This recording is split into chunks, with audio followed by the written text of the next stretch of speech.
The city of New York has a very interesting issue. And to be honest, it would be a hard issue if you were the mayor. Imagine you're mayor of a city. When you get elected, you are not expecting all of these migrants coming into your city. But you are loyal to a party that is going to make you do it.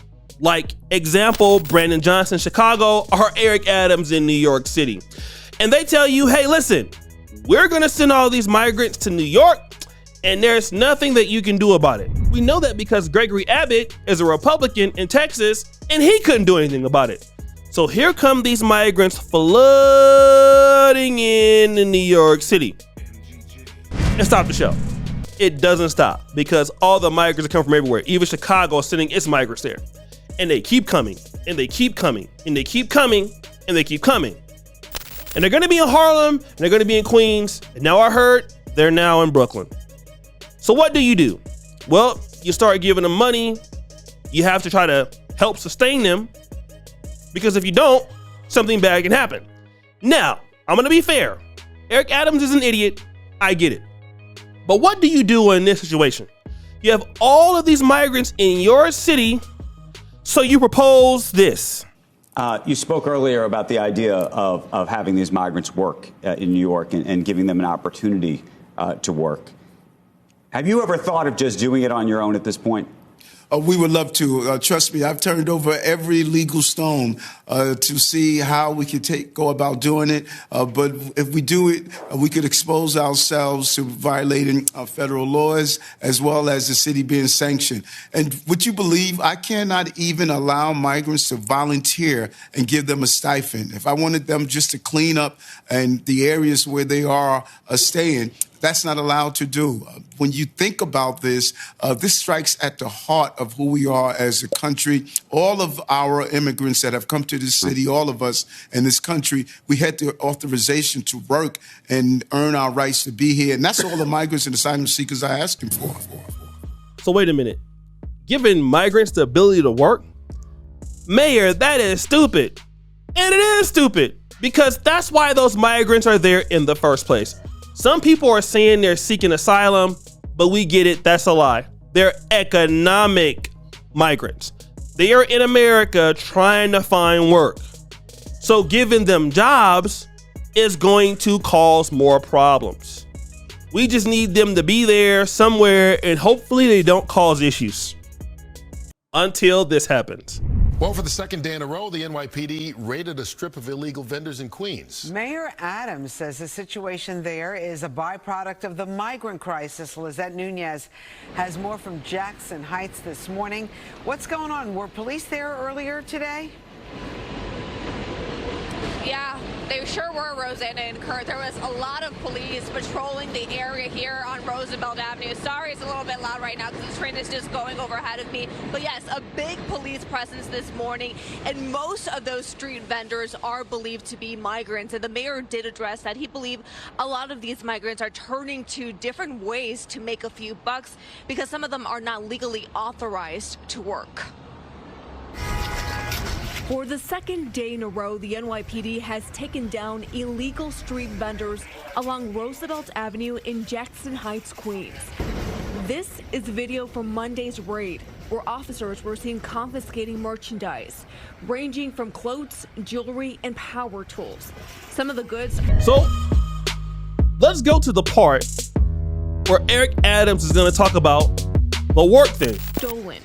Yesterday, Mayor Adams addressed the issue, which he believes is tied to the ongoing migrant crisis. Some of the problems we're facing, in our city, this is the byproduct of bringing thousands of people to a city and telling them they cannot work. This is what we're seeing. Quality of life issues are nothing new in this part of Jackson Heights. Neighbors and businesses have repeatedly complained about prostitution in the area. Back in January, the NYPD shut down multiple brothels along Roosevelt Avenue. At first glance, they look like massage parlors, but authorities believe prostitution and sex trafficking was taking place in these locations. This is what we're seeing. Councilman Moyer and I, some of the illegal shops, sex trafficking that is taking place. All of this is a byproduct. You know, I keep telling folks, you have 3,000 people on Randall's Island that cannot do anything all day. That's just not right. That's just not right. That's just not right. Aha! This is what he's gonna make the case. Listen, guys, I'm the ones that told you, let's let them work. But work how? Rewind! All right, guys. So remember what happened over at Tyson Foods? All right, meat giant Tyson laying off 1,200 workers after closing its pork factory in Perry, Iowa, only later to announce 52,000 jobs for migrants. The company's excuse, migrants are getting the jobs that Americans don't want. A human resources executive for the company telling Bloomberg the migrants have been, quote, very loyal. They've been uprooted, and what they want is stability. What they want is a sense of belonging. Let's bring in Fox and Friends Weekend co-host Pete Hegseth. Pete, good to see you. Yes.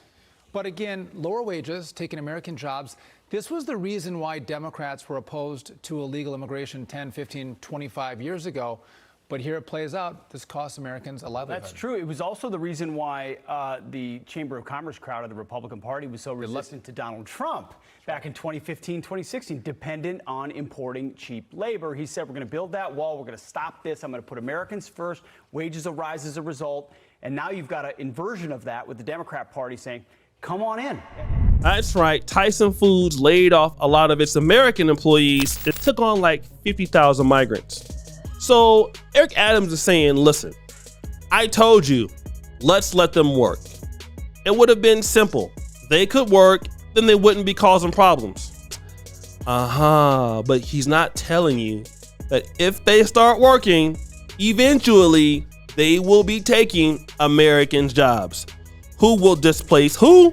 American employees. That's right. People actually pay taxes.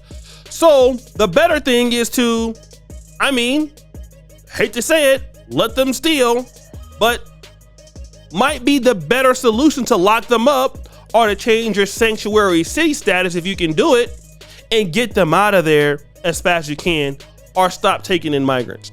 That's the best situation. Because why? Letting them work will be like, okay, well, we're going to go ahead on and let them work in jobs in which nobody else wants. And then that turns into them becoming skilled labor, which is competitively lower wages than what Americans can get. Americans lose their job, especially African Americans lose their job. And then now you have African Americans or Americans on the street. Which would you rather choose? I'd probably rather deal with them trying to steal and do the brothels and prostitution over the long-term effect of that. Because at least you could do something like put them in jail, get them out. It's going to be bad either way. But the reality is that Eric Adams is not offering a real solution. He's offering a temporary solution. And the real solution is, why in the hell did Joe Biden allow this to happen in the first place? In your political party allowed this to happen in the first place. Now, New York City is already small, it's already overcrowded, and it's already quite dangerous. So good job, Mayor. Give him a round of applause for being an idiot. At least you do that every time I cover you on a video. But guys, what do you think? It's your boy, Shadu Jackson, back at it again here on the King on the YouTube channel. We're out.